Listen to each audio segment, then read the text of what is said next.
Dearest beloved divine friends and family, brothers and sisters, welcome to part 2 today of the elections madness Guyana of July 26th, Sunday, being based on Kaiture News and the other newspapers. And I'm your host, Haji Dr. Roshan Khan, on this In the Raw. RKs Guyana Free Media. And when I say in the raw, it means I can't edit. If it is a mistake, I have to repeat, because we are going straight to you, ladies and gentlemen. And remember to tune in for more of this and to share with your family and friends.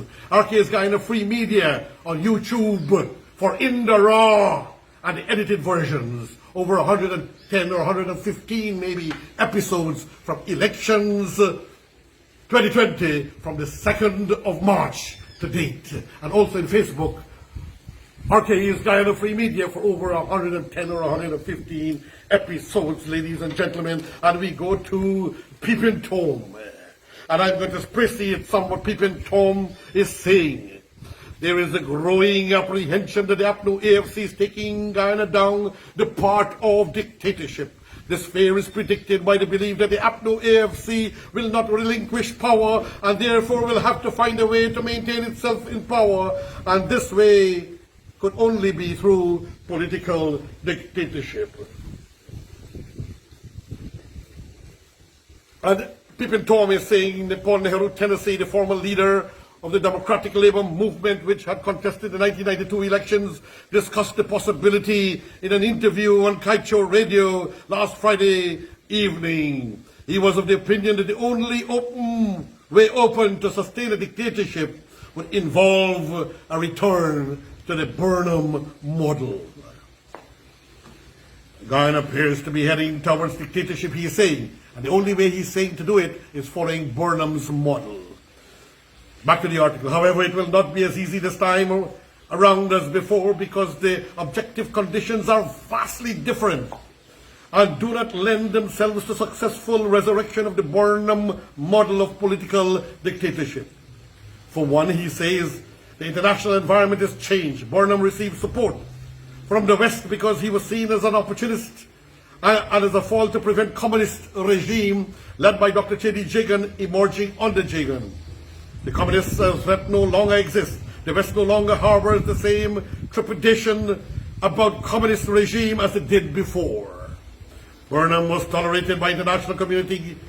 Guyana, despite being a dictatorship under Burnham, was still able to participate in meetings of the Commonwealth, the Caribbean community, and non-aligned movement. This time, things are different.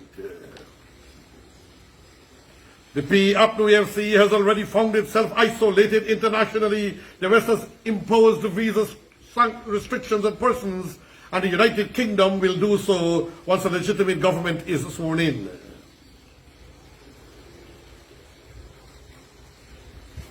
Guyana's regional credentials have also taken a hit. The scurrilous attacks by APNO on the staff of the Caribbean community is more likely than ever before that the Secretariat will be removed from Guyana. What a shame that will be, ladies and gentlemen. They've been attacking, making threats, attacking the leaders of CARICOM, and if they move the Secretariat, Guyana will suffer economically, because many properties are rented, many investments are made, and money is circulated because of the presence of the CARICOM staff and leadership coming to Guyana. Lots of money circulating in the hotels and the rental business and real estate investments. It will not bode well for Guyana. And I can't believe that the APNO AFC government, in caretaker mode, will allow their people and themselves to attack these leaders of CARICOM and the staffers and make threats to their lives and their safety and security, albeit smartly and clandestinely, not to forget your Secretariat is here, which is definitely a threat. And they move their headquarters out of Guyana, and we are placed in a perpetual shame, friends and families, brothers and sisters, ladies and gentlemen, and our economy falters more. Back to the article. I'm going to skip a paragraph there and go. The Organization of American States will most definitely impose sanctions on Guyana should the APNO and AFC not name in office. I skip another part again and I go on for save time. Second, it will not be easy to maintain the same level of social control as during the Burnham dictatorship, when there was a virtual police state. Dictators are always fearful of being toppled. Well, technically, we have a police state, ladies and gentlemen, in which the democratic leader of the Guyana Armed Forces, the Guyana Defense Force, was sent away most disrespectfully, and someone who they believe, but who promised the free world that he will follow the Constitution,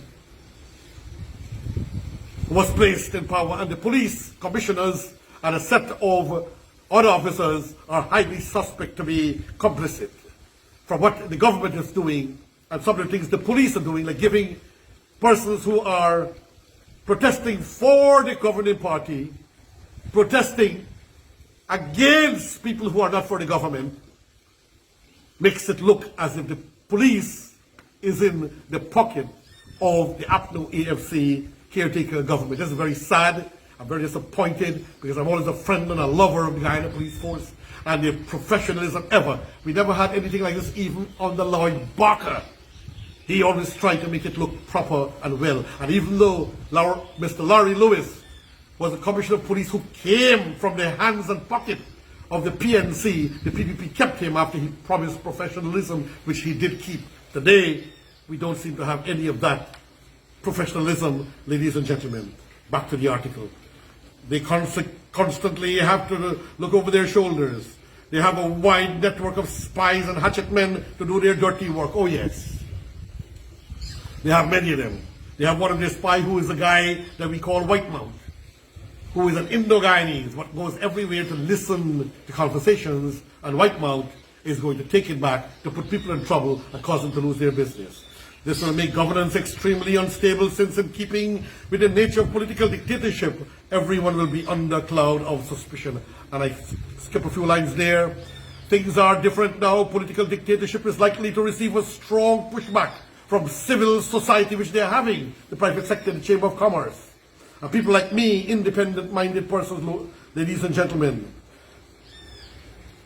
The private sector is now the dominant in the economy, and it has shown greater backbone in exposing and condemning the rigging of the elections and the failure of the APNO AFC to concede defeat. Friends and family. And I skip a few paragraphs again. Any resort to political dictatorship, therefore, is bound to collapse as we approach the end of Peeping Tom. The writing, as they say, is on the wall for the APNO AFC. As desperate as the APNO AFC is to hang on to power, it will find the task of sustaining a dictatorship impossible. Friends and family, take note of the words of Peeping Tom and his smart way of thinking and deciphering. I'll go quickly to David Hinds' article in the same newspaper of Kaiture News. Hinds is cited by David Hinds, a man who was fired by the Chronicle, but who, for ethnic reasons in particular, defends the APNO AFC, even though they stagnated him and strangulated him and destroyed his reputation. And he is saying, technically it is almost 5 months since the March 2nd elections, and to his mind, David Hinds, we have entered the zone of a stalemate. What a situation. When a situation gets to this point, it is time for the major stakeholders to act in the interest of the country. I disagree with you. There is no stalemate, David Hinds. There is a internecine conspiracy of thievery of a nation. And once again, you're going to your politicalistic analysis, which is clandestine and wicked and deceitful and dishonorable, because you have only one thing up your head, David Hinds, and that is rulership by dictatorship, rulership by ethnicity. There's no reason for anyone to talk. The world has spoken. We know the reality. There is no stalemate. It is a coup d'etat in which a government is maintaining itself in power, and many of us will suffer the consequences. Any who have not supported, any major ethnic groups who have not supported, they are already speaking, taking away what you give to them. But what they give was only Aborigines people got some benefits. No other people, the Indo-Guyanese, no one got except the big businessmen whom the warlord and his henchmen have shares with. Those who have large Hymax and bulldozers and so on, with certain Indo-Guyanese businessmen as partners bought out of their name. And I go on, ladies and gentlemen, failure to do so amongst the dereliction of their duty to the Guyanese people as a whole. I disagree with you there again, David Hinds. Failure of the David Granger government to concede and hand over power to the winners is what is tantamount to destruction as a whole in the Guyanese nation. I go again. This past week, the APNO AFC said that despite its view that it won the election, it was ready to talk. But the VPP promptly said no, it will only talk matter after its declaration of the winner. I compliment the PPPC government. I compliment the other parties for saying no. You do not speak to a loser. You do not speak to those who are holding on with guns. You are wrong, Mr. David Hinds. Go on again. Ours is a fragile polity that bends easily, that should be uppermost in the minds of all stakeholders, local and foreign. For me, we had reached the point of a stalemate long ago. Sorry, we have reached the point, Mr. David Hinds, of total thievery and deceit. I'll skip a few paragraphs because he's not talking sense, and more than a few. And I go back to another paragraph. Let's see what he's saying. As I observed the back and forth between the two sides and the public discourse, its response, I cannot help but being disappointed. The whole thing is reduced to simple questions: who wins and who loses, and we know who has won. And we know who you want, David Hinds. And he goes, skip a few more paragraphs. Mr. Granger and Mr. Jagdeo need to start talking about Guyanese's future, at least the immediate future. But why? You want, as you said before, the president must be the president, and the opposition, Irfan Ali, who has won the election, must be prime minister. Technically, that is what you want. Or the election to be cast aside and go and spend more billions upon billions in thievery, led by the head of the administrative section of GCOM and others. No, Mr. David Hinds, you are wrong. And he goes on, and we'll end with him here.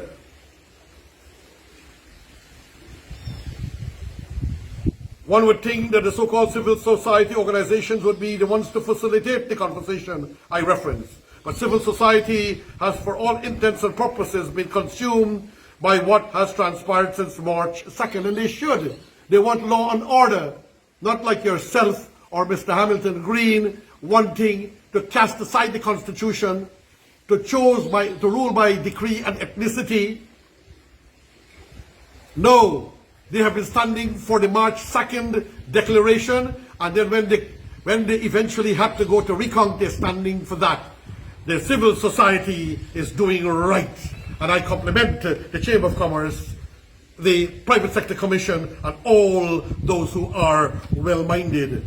More of that Hinds' writings and statements can be found in his YouTube. Oh God, I wouldn't even advertise that. Ladies and gentlemen, friends and family, let us pray for our country. Let us pray for Guyana. Let us pray for peace to prevail. Let us pray to get rid of these people who have been destroying our lives. One man swore that I will never get anything. One man threw his shadow cabinet after the cabinet even awarded me something, terminated me in the evening before I could start the contract, and many others. And not only Indo-Guyanese, some Afro-Guyanese who were not prejudicial and were not giving him, the chairman of that shadow cabinet, parts or large parts of their profits, if there was any sometimes. Friends and family, your brother, your friend, me, Haji Dr. Roshan Khan, saying thank you for tuning into this, the RKs Guyana Free Media, and I thank you and I say farewell.